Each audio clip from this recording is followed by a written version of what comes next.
bienvenidos a mi cita médica. Me da mucho gusto que nos acompañen porque, bueno, pues hoy se conmemora el Día Mundial de la Lucha contra el Cáncer de Mama.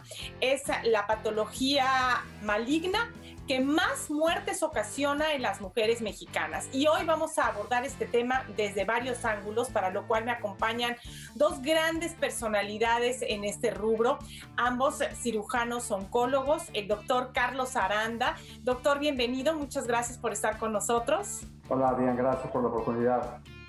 Y el doctor Ernesto Sánchez Forgach. Doctor, muchísimas gracias, es un placer. A ti, Diane, siempre un placer de estar contigo. Bueno, pues vamos a comenzar por explicar un poquito qué es el cáncer de mama y cuántos tipos hay. Doctor Sánchez Forgach. El cáncer de mama se llama así porque está localizado geográficamente, topográficamente en la glándula mamaria. Existen varios tipos biológicos. Generalmente los dividimos en tres grandes grupos. El hormonal, o también llamado luminal, que se divide en A y B, es el que expresa receptores de estrógenos y progesterona.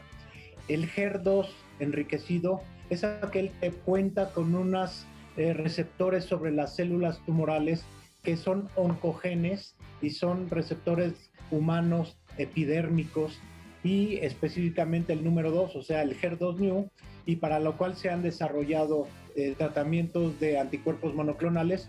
Y cuando hay ausencia de estas tres características, receptores de estrógenos, de progesterona y de HER2, se llama triple negativo. El hormonal, paradójicamente, se presenta con mayor frecuencia después de la menopausia, cuando hay una menor cantidad de producción o nula, porque estas hormonas se producen específicamente en los ovarios. Cuando está la persona ya en una fase menopáusica, ya no hay producción a ese nivel, pero sí existe periféricamente en la grasa de todos los tejidos. El otro, el triple negativo, se presenta más frecuentemente en las mujeres muy jóvenes, y el HER2 se puede presentar tanto en mujeres jóvenes como en mujeres de edad más avanzada. Gracias, doctor. Doctor Aranda, además de esta clasificación, digamos, de acuerdo con el origen del cáncer de mama, ¿cómo se puede clasificar en cuanto a las etapas en las cuales se diagnostica la patología? ¿Cómo se etapifica al cáncer de mama? Bueno, el cáncer de la mama se etapifica dependiendo del tamaño del tumor, le decimos T, de los ganglios una N y una M si tienen metástasis o no. Y en base a esa combinación se estadifica hasta número 4. Sin embargo, actualmente los tumores que no se palpan, que se diagnostican a través de la mastografía, son lesiones muy tempranas que le llaman 0 y son los que mejores resultados tienen. Doctor, una vez que el cáncer va avanzando, ¿puede atacar otros órganos además de la glándula mamaria? ¿Puede salir de la glándula mamaria, afectar los ganglios y después otros órganos?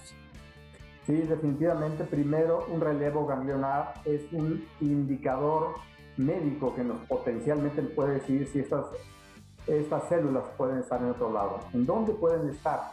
En el hueso, en el pulmón, en el hígado y bueno, inclusive en la mama contralateral, que el porcentaje es bajo, pero tenemos la obligación de descartar cuando se tiene un cáncer invasor de la glándula mamaria, que están en otros sitios anatómicos en cáncer. Bueno, vamos a hacer una pausa y regresamos para hablar acerca del diagnóstico del cáncer mamario. Continuamos.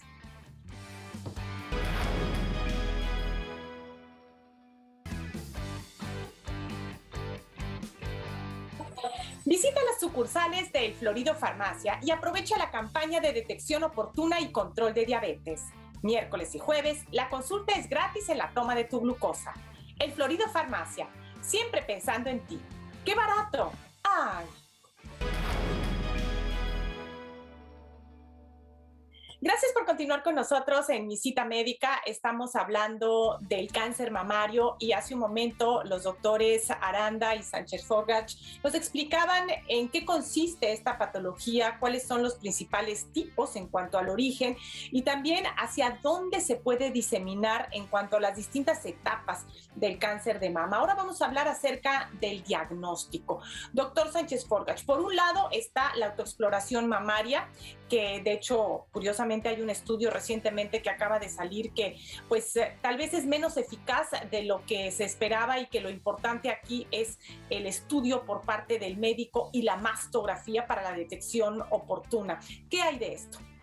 Definitivamente, y tenemos que cambiar esa mentalidad. Estamos ya en la segunda década del siglo XXI. La autoexploración es la forma en la cual la paciente se revisa diariamente. El hombre también lo tiene que hacer en su aseo diario. Una vez al mes, hacerlo con más conciencia, verse al espejo, levantar los brazos, tocar las mamas con la mano contraria, con la palma de las manos, en una forma ordenada y al final hacer una pequeña expresión sobre el pezón.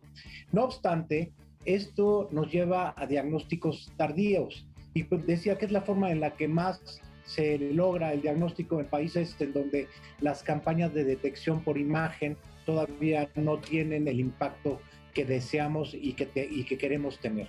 La diferencia en el diagnóstico es que cuando uno toca un tumor, el paciente por lo general va a identificar lesiones arriba de 1.5 centímetros. El médico que tiene experiencia, y no todos la tienen, puede lograr encontrar tumores de alrededor de 1 centímetro, y la mastografía puede identificar zonas que todavía no se forman, consolidan en un tumor, en algunas áreas de asimetría o microcalcificaciones, y llegamos a un diagnóstico de una etapa 0 que mencionaba el doctor Aranda. Otras formas de diagnóstico están explorándose y ahora estamos teniendo una nueva forma a través de las células. Ya se pueden utilizar para hacer un diagnóstico tardío en cuanto a las metástasis y si hay una recurrencia. Es lo que se llama la búsqueda celular.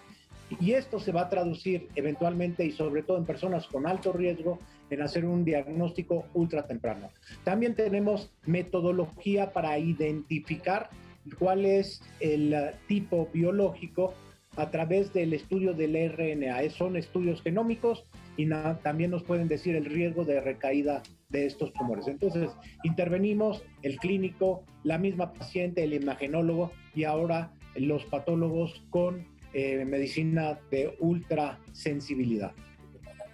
Doctor Aranda, ¿en qué casos estaría indicado el ultrasonido? Y en el caso de la mastografía, ¿cuáles son las guías? ¿A partir de qué edad debe una mujer someterse a una mastografía en función del riesgo que pudiera tener de desarrollar cáncer de mama? Bueno, en una forma muy práctica, antes de los 40 años de edad, se recomienda el ultrasonido. Después de los 40 años, la mastografía. Sin embargo, depende del criterio del médico. Muchas veces en mujeres de menos de 40 años de edad requiere una mastografía, pero esto va al criterio del médico, aunque sabemos que la probabilidad de tener cáncer de mama en esta edad es raro, es menos del 5 o 10% dependiendo de la población. Y a partir de los 40 años de edad, inclusive la norma oficial mexicana de esta manera lo recomienda, inclusive cada 2 años y muchas veces a partir de los 50 años en forma anual. Pero el médico debe tener criterio clínico, sobre todo para ver si tiene factores de riesgo. Si tiene un familiar de línea directa, 2 familiares, si tiene más de 3 familiares, por ejemplo, aumenta 4 veces el riesgo de cáncer de mama. Entonces el médico tiene que estar muy al pendiente de eso. Últimamente hemos visto figuras públicas que tienen un riesgo alto de desarrollar cáncer de mama y que optan por extirparse ambas glándulas mamarias para evitar su riesgo de tener un cáncer mamario. ¿Cuál es su punto de vista a este respecto? Bueno, aquí hay estudios genéticos como el BRCA1 y el BRCA2, como el de Angelina Jolie, por ejemplo, porque toda la gente de esta manera lo recuerda. Sin embargo, ahora hay un panel de genes también que es el alrededor del 45% de otras alteraciones genéticas. Por eso los pacientes deben de acudir también con la genetista para saber realmente cuál es el riesgo potencialmente relativo que se puede tener. Por ejemplo, una persona con el BRCA1 positivo, si llega a los 80 años de edad, tienen 85% de riesgo de cáncer de la mama. Pero hay otros tipos de factores que se pueden llevar a cabo con ese tipo de estudios genéticos, y definitivamente hoy uno de los aliados que se tienen en el equipo clínico son los genetistas. Vamos a hacer una pausa, regresamos con más sobre el cáncer de mama.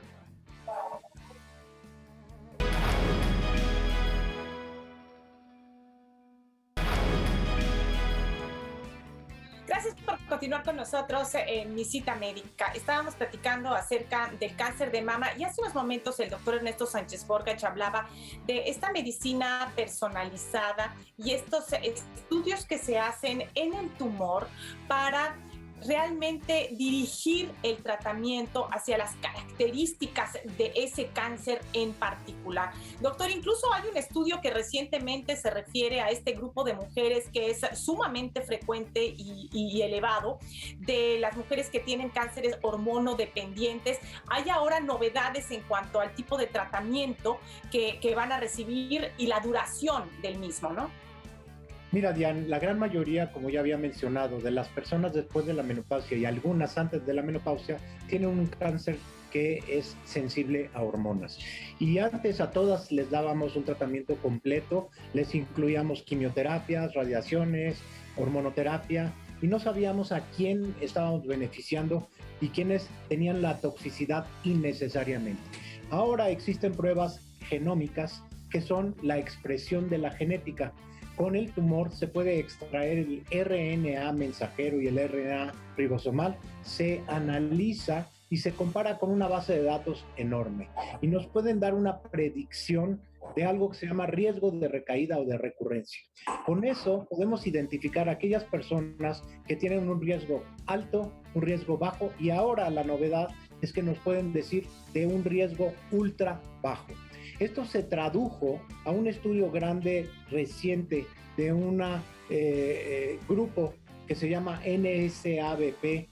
Este estudio fue el número 42, en donde le daban una terapia extendida a las pacientes para aquellas que en cáncer hormonal pueden tener una recaída a largo plazo, y ese es el problema con estas mujeres que tienen un buen pronóstico, pero que después de una década o de 15 años pueden tener una recaída.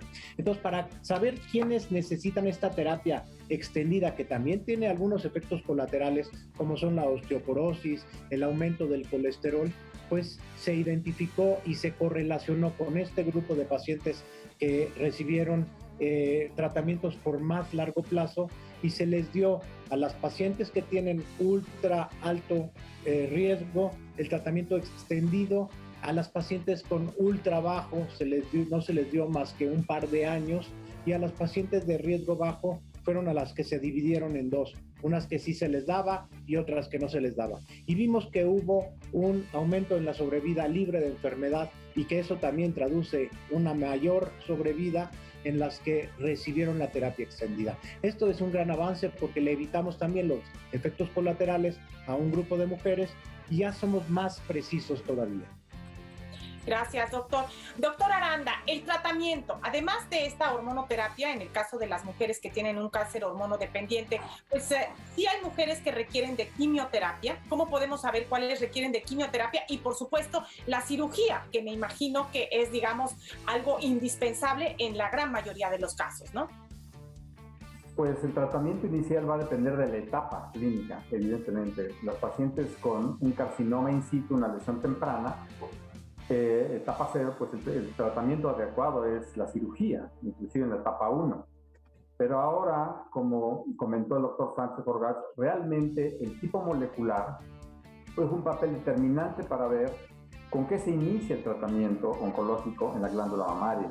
No es tan sencillo y cada vez se ha complicado más, porque la información que se tiene va a depender de la etapa clínica, el tipo histológico y el tipo molecular. Muchas veces, dependiendo del tipo molecular, si tiene mal pronóstico como triple negativo, un buen porcentaje de estas mujeres inician con quimioterapia. O bien, cuando tiene sobreexpresión una proteína que se llama HER2, pues también inician muchas veces con algún tipo de quimioterapia muy específico para esto. Entonces, esto varía, por eso la importancia que esto debe ser manejado por un oncólogo que tenga una expertise en forma importante. Vamos a hacer una pausa y vamos a regresar acerca de todo lo que nosotras como mujeres podemos hacer para reducir nuestro riesgo de desarrollar cáncer de mama. Volvemos.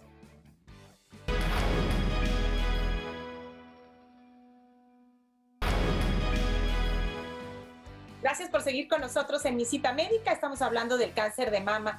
Doctor Carlos Aranda, explíquenos, por favor, ¿cuáles serían factores de riesgo para desarrollar cáncer de mama? Bueno, el cáncer de mama, el factor de riesgo más importante es ser mujer. Es la relación 135 mujer por un hombre. Entonces, primero ser mujer. La edad fue un papel importante también para esto. Y como comentamos, la historia familiar, si tienen un familiar, línea directa, una hermana o la mamá, 2 familiares o 3 familiares, esto va aumentando en forma importante. Sin embargo, hay que aclarar algo que se requiere a los pacientes en general. El cáncer de mama, que se llama esporádico, es del 70 al 80%, no tiene ningún factor de riesgo y esto está peor porque hay que pensar en todos y hay que tener un factor importante para eso. El que tiene historia familiar es de un 5 a un 20% y de un 5 a 10% es hereditario. Entonces muchas personas dicen, bueno, ¿por qué no es un estudio genético? Porque requiere una serie de requisitos de inclusión específicos para hacer este estudio que nada más vamos a cubrir del 5 al 10%. Por ejemplo, el sobrepeso, obesidad y la posmenopausia aumenta el riesgo de 1.2 a 1.9, o sea, de 20 a 90%. Mamas densas en la mastografía, evidentemente quiere decir que el tejido glandular está expuesto a hormonas y está más denso y aumenta el riesgo inclusive 5 veces. O bien, cuando tiene una biopsia previa de un carcinoma in situ, una hiperplasia, una alteración celular, aumenta 4 veces. Entonces, esto es importante sobre todo que las personas sepan y que se atiendan en forma adecuada, como se comentó, mastografía, ultrasonido y revisión clínica. Cuando los 3 se suman, mejora mucho la sensibilidad diagnóstica temprana. La terapia hormonal de reemplazo, doctor. Bueno, más de 5 años aumenta el riesgo. Hasta 10 años aumenta de 1.5 a 1.8 veces, sobre todo si se asocia estrógeno y progesterona y un medicamento que se llama tibolona. Sin embargo, la soya tiene menos riesgo de estimular porque estimula los receptores beta y el riesgo es menor de cáncer de mama. Doctor Sánchez Forgach, ¿el consumo de anticonceptivos hormonales aumenta el riesgo de cáncer de mama? Mira, esto originalmente sí tenía un impacto porque las dosis de estos medicamentos eran mayores. Ahora son microdosis y realmente hasta se ha considerado que puedan ser protectivos. Yo considero que más de 10 años de tratamientos ininterrumpidos con ese tipo de terapias sí incrementa el riesgo porque son manipulaciones hormonales a final de cuentas. Entonces siempre hay que tomar un descanso. Hay otro tipo de anticonceptivos que ahora son de depósito, que se ponen en los dispositivos o que se implantan subcutáneamente. Y a mí de verdad me preocupan un poco porque lo fisiológico que tenemos en el ciclo femenino se pierde y están siempre como en una fase de estimulación. Cuando yo veo uno de esos, les sugiero y les comento que prefiero que busquen otra forma. ¿Tabaquismo y consumo de alcohol, doctor? Sí, definitivamente. Creo que es algo que ha permeado mucho en esta sociedad y que una de las razones por las cuales estamos viendo ese incremento tan dramático de incidencia del cáncer de mama es por el consumo de las bebidas alcohólicas.